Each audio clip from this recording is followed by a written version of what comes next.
Well, he's money in the octagon and money on the mic. He is Renato Moicano. You've seen him shine in the octagon for going on 8 years now, but never have we really seen him shine in back-to-back performances on the mic, quite like we have in a post-fight interview with Daniel Cormier. He spins it forward into a CFFC commentary gig. Renato, first off, man, how are you doing? I'm doing fine, doing great. How about you, TJ? Very good, sir. I appreciate you jumping on the air with us. You know, it all goes back to this fight with Drew Dober. You had this epic conversation with Daniel Cormier on the mic, and it sort of leads into what you've been doing on social media, YouTube. I think for like 8 months now, you've been running a channel. Obviously, you're taking care of business and doing things in the octagon as a fighter, but what has led you to this sort of endeavor that you've launched, Renato, in being this personality and this character? Uh, Last year I had an injury on my knee, so I started playing games online, and then I realized that I could do some live streamings like Twitch and stuff. And then somebody that was following me on Twitch say, "Hey, why don't you try YouTube? YouTube is nice. There is a better public for fighting." And then I start to make the channel, and then I start to get comfortable with camera and speaking, and uh, I don't know. I just decide to to be myself, and then everything start to happen. What's interesting to me is obviously you're a native, Portuguese speaker, but you're doing all of this in English. Was there any hesitancy to go out there and put yourself out there? Because it's one thing to do it when you're comfortable and speaking in front of people that speak the same language, but you're doing it in a completely different tongue altogether. Yeah, on the beginning, I was not that I was afraid or worried about what people would think, but I was asking myself, do you think that there is going to be an audience for that? Because obviously you don't speak a very good English. So do you think? I was thinking, do people want to see that? But I think it makes even funnier. So I think people like. You mentioned humor. I mean that's the thing that I think is almost more intriguing about it, because it's one thing to try to convey information in a different language, but you seem to understand humor and timing with all of it, and that's something that I think is maybe you get that from being a fighter and acting in the moment and reacting to the information you're given, but you understand humor in a way that I think is admirable, being that you don't really speak English as your first language. Yeah, I always say, like I am a kind of a comedian. I have a very good timing, and I'm always. I think one thing that I that I'm doing that is good, I really listen to people. So when I have a conversation with people, I try to understand what they are saying. Maybe it's because the English, but that means that when I have a conversation, when I'm speaking, I am truly paying attention on people if they liking or not. So I think maybe that's what I'm doing right with the speeches, because I see the crowd reaction. I say, okay, they like that, and I keep going, keep flowing. So it's the timing, like you say. Now, how does this opportunity with CFFC come up? Me and my manager after my fight call me and say, hey, uh, would you be interested in do some commentating to Cage Fury? And I have been following Cage Fury for a long time. I know I am an MMA fan, so I watch all the MMA shows. I watch all the small shows, medium shows, the national shows, UFC, PFL. I I watch MMA, the whole scene, and man, I was really glad. Soon they invited me. I say, okay, I want to do it. I want the experience, and it was great, great show. The hobby is an awesome guy, John Morgan, awesome guy. They helped me a lot. All the crew, all the producers, all the staff, they were very, uh, they want me to be very comfortable, and I was. It was a great show, and I hope they call me again. Well, I mean, it sounds like they might not have a choice. CM Punk usually sits in that chair, and you were throwing the challenge out there that he's going to have to come fight you for the job. Yeah, 100%. I told you that on live, and I am doing again. I want him to come to Florida, and we can do a grappling match or even a boxing match and see who gets the job done. But jokes aside, I think CM Punk is doing a great job. Everybody knows him, so we'll see. Maybe we can do a maybe I can join them to help the Cage Fury. Yeah, you mentioned being a comedian, and it's obvious that you know what you're talking about. You fought in the UFC for going on 8 years, but you lean into the idea that you have an accent. And I saw that you were breaking down the Robert Whitaker fight. You called him Yeah. Hobbit Whitaker, Hobbit.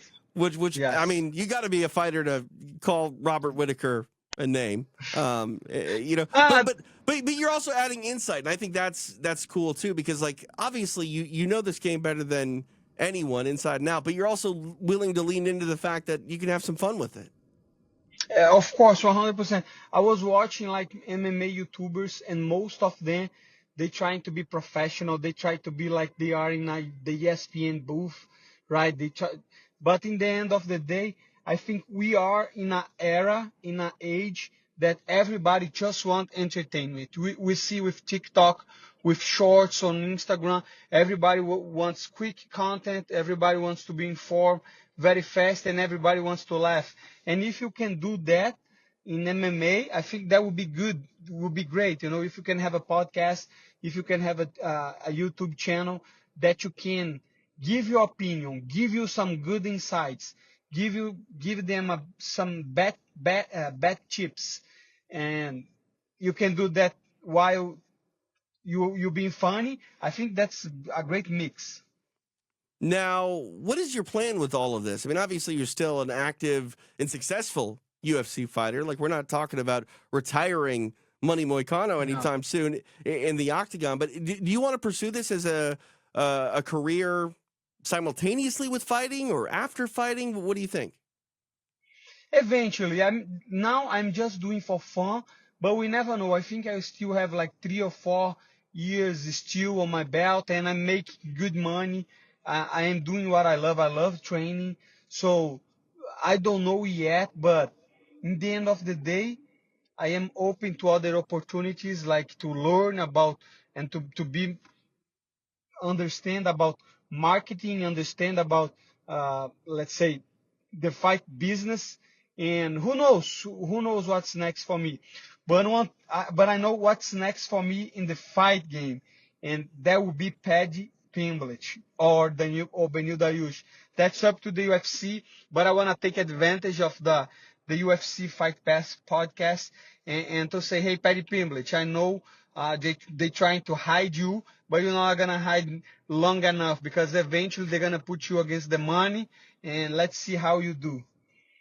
Well, there you go. I mean, you're using the mic quite well to talk about other fighters and now promoting yourself. I would love that fight. When would you like to see it? I know they're going to do a card in London, right, on England, on Europe. I don't know the exactly date, but uh, I think, and I'm not trashing take about I'm not trashing talk about Paddy Pimblett as a fighter. I think he needs a lot of improvement. But I was watching him the other day on the press conference, and he could be funny, right? He's the opposite of me, but at the same time, I think the press conference could be good. He has the YouTube channel. In the end of the day, I think that's a fight that the fans want to see. People want to see Paddy Pimblett, and they want to see him against high caliber competition, right? And we know Tony Ferguson is not on his prime anymore. So what they going to do with Paddy Pimblett now? I don't know, but for him fight outside the rankings right now, everybody is going to realize that the UFC is protecting him. So now it's time for him to step up and fight the big dogs of the division. And what's better than put a young prospect, right? Famous guy against a guy that has been tested in UFC, that is in top of the division, that is in prime of his career, and could be posed a really good challenge to Paddy Pimblett while he talks shit to Paddy Pimblett. I think that's the fight to me.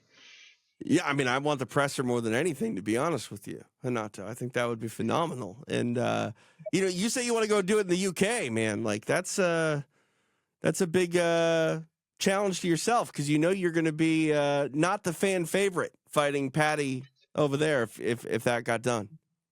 We have to be realistic, TJ. We have to be realistic. Of course, I would like to fight him in Brazil because the crowd is better in Brazil. But what's the odds of a guy that has been protected for the UFC for the last couple years fighting Brazil against a real challenge? That's not happening. And I know UFC, even though you work for the UFC, I work for the UFC. I have some critics about how they are protecting Paddy Pimblett, and now that's the time for UFC show they are not protecting Paddy Pimblett. That's the fight to make, and like I say, they're not gonna do in Brazil anyway. So I could, of course, he will be on the London card if that happens. And what better than fight him in his hometown? Well, you can't get what you want if you don't let people know what you want. And I think we all want more Money Moicano, whether it's in the octagon or on the mic. And a potential fight with Paddy Pimblett sounds like a lot of fun. A lot of fun. That's the fight to make. Who else he's going to fight on the top 15? You know, if he fights Drew Dober will knock him out. If he fights Jalen Turner, tall as hell, that's going to be hard. Paddy Pimblett doesn't have a good takedown, doesn't have good takedowns. He has a good jiu-jitsu. Uh, he can take a punch, but at the end of the day, against a guy like Dan Hooker or even Jalen Turner or even Drew Dober, strikers that will try to take your head off, I don't think that's a smart idea. Uh, they will put Paddy Pimblett to sleep. So that's the fight to make. Who else they're going to put him against? Bobby Green or Jim Miller? Maybe that's the fight to make. Let's see what UFC will do. All right, Renato Moicano, appreciate the time, sir. Can't wait to again see you back in the octagon or in a booth or on a podcast or wherever. We'll subscribe to the channel Money Moicano on YouTube, and always exciting to see you do work on and off the mic and in and outside the octagon. Thank you so much. If you want to help and if you want to support the fight, another thing that I want to say is a lot of fighters, they complain about fighters payment. They complain about this and that, and they do nothing about that. They just keep complaining. Me, I did my own website. I sell my own merch. So if you want to support Money Moicano, if you think Moicano wants money and deserve the money, moneymoicano.com and buy some shit, motherfuckers. And other than that, I have a YouTube channel. If you subscribe, you could become a member, you could donate, and you could stop to complaining, stop the bullshit, and help the fighters with the money.